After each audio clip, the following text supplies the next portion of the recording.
January 1946, an isolated prisoner camp in the heart of a ruined Germany, where winter does not merely freeze the ground but seems determined to erase every trace of life. The thermometer has plunged far below zero, turning every breath into a crystallized cloud of vapor that clings to gaunt faces. In barrack number 4, 200 German women stand motionless, their backs stiffened by a mixture of unbearable cold and a psychological terror that goes far beyond the simple fear of death. They are not just any prisoners. They are auxiliaries of the Wehrmacht, nurses, secretaries, radio operators, women who, only a few months earlier, had lived to the rhythm of the Reich's illusory victories. But tonight, their world has collapsed with the arrival of a figure in the doorway. Sergeant Patterson has entered. He carries no weapon in his hands, yet his mere presence is enough to stop hearts from beating in the room. For Sergeant Patterson is a black man. For these women, indoctrinated for more than a decade by the most virulent Nazi propaganda, this man is not merely an enemy soldier. He is the physical embodiment of the monster Joseph Goebbels had promised them. They were taught in party schools and shown in propaganda films that black soldiers were savages, semi-animal beings incapable of controlling their impulses, unleashed upon Europe and to defile the purity of German women. Patterson walks slowly between the rows of bunk beds. His face is impassive, showing neither the cruelty they expect nor the pity they dare not hope for. There is a biting historical irony in this moment.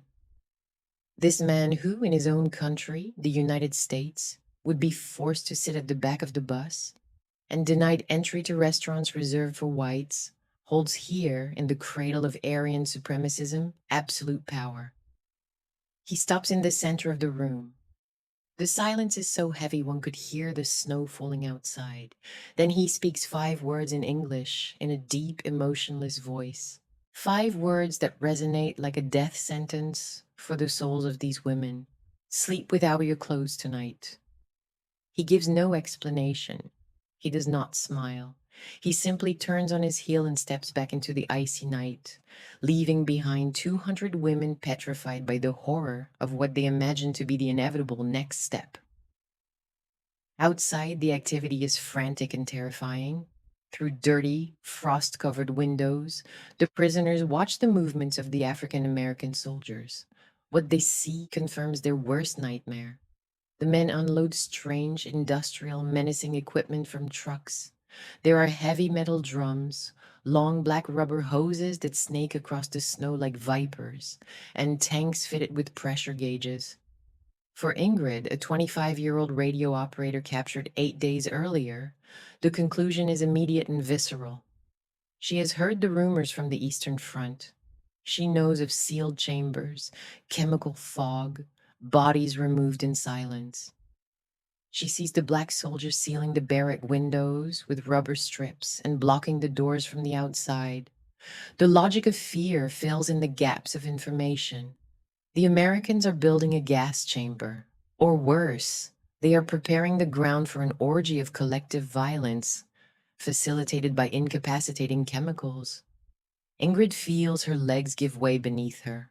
Her superior officer had warned her before capture. When the enemy gives strange orders at night, it is never out of kindness. It is always the prelude to something unspeakable. Around her, the panic is all the more intense because it is silent. No one screams. Fear has stolen their voices. Erica, 19, a former auxiliary worker, grips the arm of Annalise, the 33-year-old interpreter who translated the sergeant's order. "They're going to defile us," Erica whispers, using the term propaganda, reserved specifically for encounters with colonial or black troops. In Erica's mind, death has become preferable to what she believes is imminent. It is a thought shared by many. In the shadows of the bunks and the dark corners of the barrack, trembling hands desperately search for an escape. Among the 200 women present, some still possess the final solution provided by their officers. Small cyanide pills hidden in collar linings, sleeve hems, or secret pockets sewn into their underwear. A quick, clean, painless death, an honorable exit, as they had been told. Johanna, a former schoolteacher, rummages through her clothes with desperate frenzy but finds nothing. The American guards had discovered her pill during intake, labeling it suicidal contraband and confiscating it.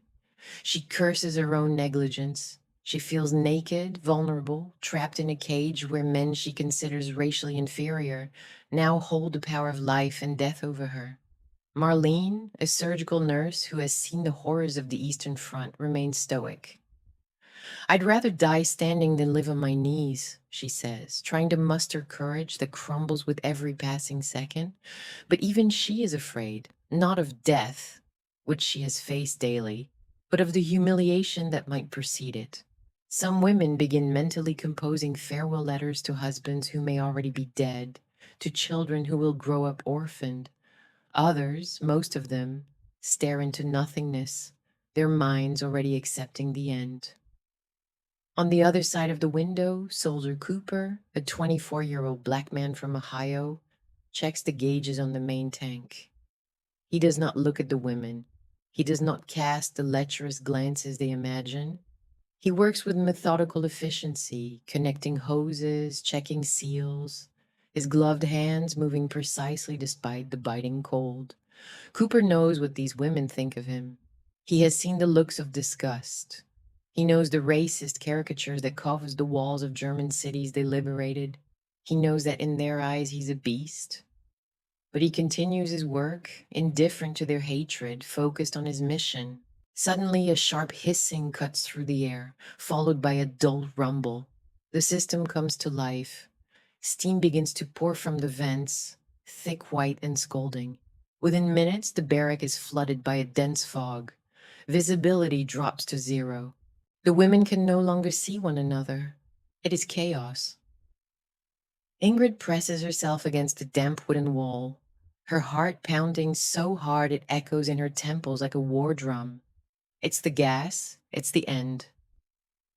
Her hand finds the small hard lump of cyanide in her collar. Her fingers clench the fabric, ready to tear the stitching and swallow the poison. She closes her eyes, waiting for the chemical burn in her lungs, the suffocation, the convulsions. But the asphyxiation does not come. Instead, a strange and unexpected sensation spreads through her. The steam is hot, not burning, not choking, just hot. For the first time in weeks, even months, a penetrating warmth begins to thaw her frozen insides. Her muscles, locked by the perpetual cold of the German winter, start to relax against her will. Marlene, the nurse, sniffs the air suspiciously. Her medical training overrides her panic. She has treated victims of mustard gas and chlorine attacks. She knows the smell of chemical death. This is not it. The odor is strong, acrid, almost medicinal, but it does not burn the mucous membranes. "It doesn't smell like poison," she murmurs, her voice barely piercing the hiss of the steam. A word comes back to her, from a medical manual or an overheard conversation. DDT. It isn't a combat gas, it's an insecticide.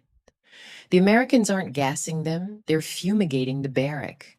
Confusion replaces terror, but the greatest shock is still to come. Annalise, braving her fear, approaches the fogged window and wipes a circle clear with her sleeve. What she sees outside defies all logic, all propaganda, everything she has learned about the enemy. Outside, in the snow and the icy wind, the American soldiers, the black men she feared so deeply, are undressing. Sergeant Patterson, Soldier Cooper, and the others remove their heavy coats, wool shirts, trousers, boots. They throw everything, absolutely everything, into the same metal drums meant to receive the prisoners' clothing. They stand there shivering in their underwear, exposed to the cutting January wind, their dark skins starkly contrasting with the whiteness of the snow. "Why would they do that?" Annalise asks aloud, stunned. "Why would they treat themselves with the same chemicals? This is not the behavior of rapists preparing an assault. It is not the behavior of executioners. It is a sanitary protocol applied with absolute military rigor, without distinction between victor and vanquished. Sergeant Patterson, bare chested and shivering, supervises the operation, ensuring that every uniform, his own and those of his men, is treated. It is an image incomprehensible to the Nazi mind, authority submitting to the same discipline as the prisoner. Inside, the heat rises. The steam reaches 35 degrees Celsius. Bodies that had forgotten the sensation of warmth awaken. Fire still struggles, but it loses ground to immediate physical relief. Then one of the women, a factory worker identified by the number L23, looks at her own filthy uniform, which she has worn for 6 months without ever washing. The fabric is stiff with grime, dried sweat, and oil, but under the effect of the heat and the chemical, the cloth seems to come alive. L23 lets out a muffled cry. Hundreds, thousands of tiny black dots rain from the wooden ceiling, fall from the walls, crawl out of the seams of her clothing. They are dead or dying. The floor of the barrack begins to blacken under the accumulation of minuscule corpses. We were infested, Erica whispers, her voice devoid of emotion. She looks at her arms. She had blamed the constant itching on the nerves. She had blamed her weakness on the hunger, the night fevers on the cold.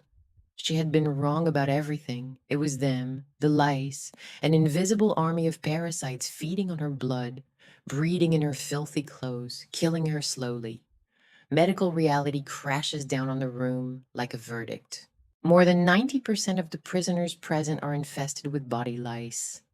And these insects are not a mere nuisance. They are vectors of typhus. Typhus, a disease that kills 20% of those it infects, with a silent incubation period of 14 days. The brutal, humiliating truth begins to emerge through the steam. These black soldiers, these men they despised and feared, are not here to rape them. They are not here to kill them. They are here to save them from an epidemic their own German command ignored. Dr. Harrison, a white American medical officer, appears at the sealed window holding large photographs and diagrams. He shows magnified images of lice, mortality curves, transmission charts. Marlene translates the gestures and documents for the others. 3 men died in the main camp yesterday. Typhus is spreading. We were next. Shame begins to replace fear. The monsters of propaganda are outside, freezing to keep the machines running to kill the parasites, while the Aryan supermen who commanded these women left them to rot in filth and disease. Ingrid bends down and picks up a dead insect between her fingers. It is tiny, flat, seemingly harmless, but she knows that a single one can carry enough bacteria to kill a soldier or a woman in 2 weeks. She realizes that every woman in this room was a walking incubator for the plague. How did we not know? Rika asked through tears. But the answer is even more terrible. They didn't know, but their leaders did. German medical reports had documented the infestation for months, but delousing resources were reserved for male combat troops. Women, support personnel, were considered expendable. The procedure lasts 7 hours during which the barrack becomes a steam oven, cooking the parasites to the last one. 7 hours during which the worldview of these 200 women is forced to change. Outside, Soldier Cooper continues loading fuel into the steam generator. His hands numb, his lips blue. He could be inside, warm. He could do this job with less care, but he follows orders. And more than that, he follows a moral code that seems beyond the understanding of his captives. He is saving the lives of his enemies. Inside, as the heat loosens tongues and muscles, a collective realization begins to take shape. The enemy is not the one they were told to fear. The threat was not the skin color of the guards nor their nationality. The threat lived on them in their clothes, fed by the negligence of their own nation. And those who rid them of it are the very ones they had planned to escape from through suicide. When the steam finally begins to dissipate, revealing a floor covered in black snow made of dead insects, Ingrid no longer thinks about her cyanide pill. She looks toward the window, toward the silhouettes of the black soldiers still working in the cold, and for the first time, the word monster leaves her mind, replaced by a devastating question. Who are these men really? And if everything she believed was a lie, it is on this ground strewn with the corpses of parasite that the true denazification of these women begins, not through political speeches, but through warmth, science, and the quiet action of men who refuse to become the barbarians they are accused of being. When dawn finally rises over the camp, dispersing the last wisp of chemical vapor, the harsh January light reveals a sight that completes the shattering of the world as these women knew it. Sergeant Patterson enters the barrack again. He is still that imposing black man whose very existence defies the racial theories of the Third Reich. But he carries no threat now. He carries coffee. Soldier Cooper follows him, his features drawn from a sleepless night spent in the cold, holding a steaming tray. The smell of real coffee, rich and earthy, replaces the harshness of DDT. For women who for months had been accustomed to drinking hot water colored with burnt acorns or barley, this smell is a violent sensory shock, a brutal reminder of a civilization they believed lost. Ingrid accepts a cup from Cooper's hands. She notices his fingers numbed by frost. Those same fingers she had feared would close around her throat only hours earlier. He hands her the cup with restrained, almost shy politeness, murmuring an awkward Guten Morgen. The contrast is dizzying. The man she had been taught to see as a savage animal serves her as if she were an honored guest, even though she is a defeated prisoner. But the final blow to Nazi ideology awaits on the camp beds. The uniforms are there. They are not merely disinfected. They are folded, pressed, and above all, repaired. Erica grabs her jacket and runs a trembling finger along a seam. A tear in the sleeve that had been there since her capture has been stitched up. The thread is not the same color. The stitch is rough, functional, done by hands accustomed to rifles and shovels, not needles. But the care is undeniable. These black soldiers, segregated in their own army, considered second-class citizens in America and subhumans in Germany, spend their night watch not drinking or celebrating victory, but sewing the clothes of women who hated them. Lotte, a young auxiliary, presses her face into the clean fabric and breaks down sobbing. This time, it is not fear that makes her cry, but the brutal and unexpected restoration of her human dignity by those she had sworn to destroy. Then comes the food. Sergeant Patterson announces breakfast, full rations. The words hang abstractly in the air until the trays arrive. Eggs, meat, white bread, butter. The numbers are merciless. Where the German civilian ration had fallen to 200 calories a day, a deliberate famine, the American military ration provided 4,300. The abundance is so great it becomes almost obscene in the eyes of these starving women. But at the bottom of every clean uniform pocket, they find one last object, small, rectangular, wrapped in silver paper, chocolate, an inestimable fortune in a devastated Europe where sugar had vanished for years. Some wrappers bear pencil scribbles. Hold on, you will survive. This is not an official army distribution. Cooper and his comrades used their own pay to buy these treats at the commissary. They spent their own money to feed the enemy. Annalise bites into the brown square, and the sweet taste triggers an explosion of painful pre-war memories. She looks at Cooper as he continues handing out bread at the back of the room. "Why?" she asks, unable to contain her confusion. "We were told you were devils."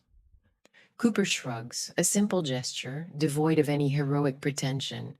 "Because it's the right thing to do," he replies. "No political speech, no moral lecture, just a fundamental human decency that crosses the barriers of language and race."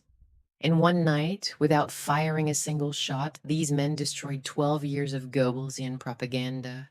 They did not defeat these women by force. They defeated them by being more human than the Aryans, who had abandoned them to typhus. This inner transformation does not remain without consequence. 3 days pass. The threat of typhus recedes. Bodies regain strength. Ingrid, watching the camp from the window, sees stretchers arriving. Wounded soldiers, American and German, stream toward the nearby field hospital. The staff is overwhelmed. She sees Major Cooper, this time a white officer, struggling under the scale of the task. She looks at the medical insignia on her own sleeve, the badge she once wore proudly for the Reich. She makes a decision that only days earlier would have earned her a court-martial for treason. She walks toward the medical tent. "I am a nurse," she says to the major. "Let me help." Others follow. Marlene, the surgical expert from the Eastern Front, volunteers. 31 women raise their hands, need Erice's protocol. Soon these German women put on American medical gowns over their Wehrmacht uniforms, wearing Red Cross armbands. The image is striking. Ingrid bends over a young Black American soldier wounded in the abdomen. Her hands, trained to heal for the glory of Germany, now work to save a son of Alabama or Chicago. Blood is red. Pain is universal. The Hippocratic oath transcends flags. The young soldier opens his eyes after surgery, sees the face of an enemy woman above him, and instead of panic, murmurs a simple, "Thank you." The debt of chocolate and mended uniforms is being repaid through work and compassion. But the war is not over in every mind. A convoy of male prisoners arrives, transporting 2,000 German officers captured during the final battles. Among them is a commander named Vera. 38 years old, his face marked by fanaticism as much as by combat. When he is brought to the infirmary for minor treatment and sees Ingrid changing the bandage of a Black American soldier, his face twists with rage. "Traitor," he spits. The word cracks like a whip. Vera straightens up, invoking his authority as an officer, promising military tribunals, executions, a terrible vengeance after the war. The women freeze. The fear of German authority, ingrained by years of blind obedience, resurfaces. That is when Colonel Mitchell, the American commander of the camp, intervenes. But it is not he who makes Vera retreat. It is the wall of soldiers that silently forms around the nurses. Sergeant Patterson and his men place themselves between the women and the German officer. Here, the irony reaches its peak. The racial enemies protect German women against the fury of their own fathers, husbands, and officers. Patterson says nothing. He simply holds his position, an impenetrable barrier of calm and strength. Vera is removed, still shouting his threats. The male officers are immediately segregated in another sector.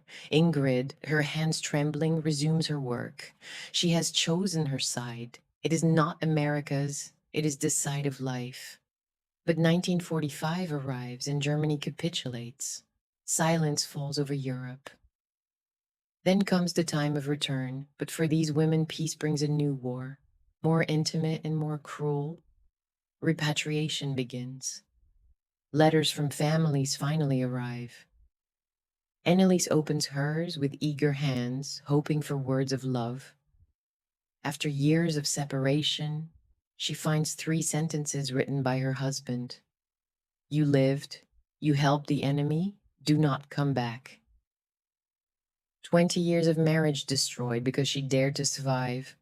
Post-war statistics reveal a silent tragedy. 34% of these prisoners are rejected by their own families. In Germany, the shame of defeat seeks scapegoats, and these women who worked with the Americans, who were fed and treated by Black soldiers, become easy targets. Erica's mother writes to her, "Better dead than dishonored." For their families, survival is proof of collaboration, and collaboration is a stain. Ingrid's brother officially declares his sister dead to the local authorities to erase the blemish on the family name. It is a total, absolute rejection.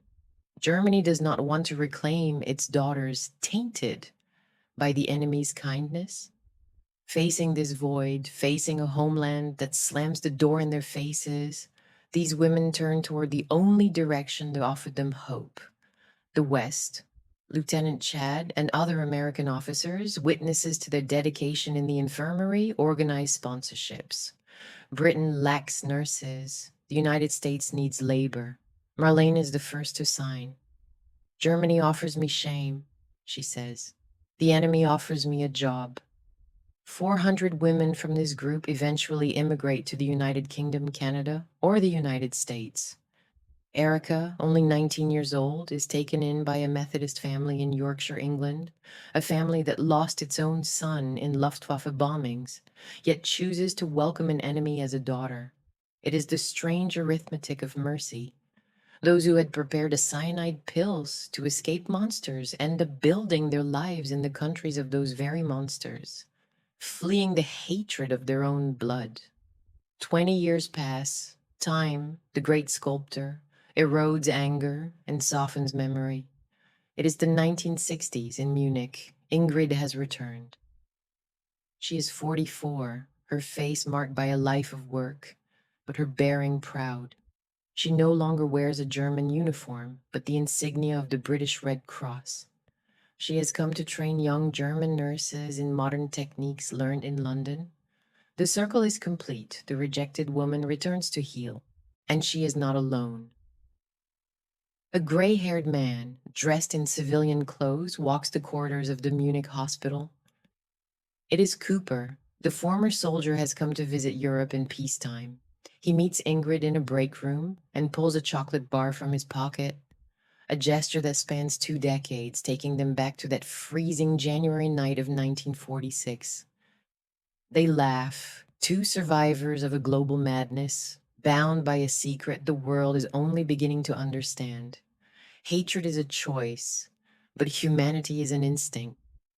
In a sterile room of that same hospital, an old man is dying of cancer. It is Vera, the officer who spat the word traitor. His body has betrayed him. His ideals collapsed along with the wall that now divides his country. When he recognizes Ingrid, who comes to check his vital signs with unshakable professionalism, his eyes fill with tears. He no longer sees a traitor. He sees the only hand that still agrees to rest on his. "Forgive me," he whispers in a hoarse breath. Ingrid does not answer with words. She adjusts his pillow, checks the IV, and remains seated beside him until his breathing calms. She offers him the grace he once denied her. The story of these 200 women and the company of black soldiers under Sergeant Patterson remains one of the least known and most luminous pages of the Second World War. It teaches us that the greatest victories are not won with tanks or treaties, but in the silent moments when one human being decides to see another not as a target, a race, or an enemy, but as a mirror. The black soldiers, bearing the weight of segregation on their shoulders, chose to uplift their oppressors. The German women, blinded by hatred, chose to open their eyes. From that night of terror, when the order was given to sleep without clothes, what remains is not trauma, but a legacy. Erica's mended uniform now rests in a small museum, a silent witness to an eternal truth. Even at the heart of the darkest winter in history, the warmth of a simple act of kindness can melt the thickest walls. War breaks bodies, but it is acts like those of Soldier Cooper that in the end stitch back together the torn fabric of humanity.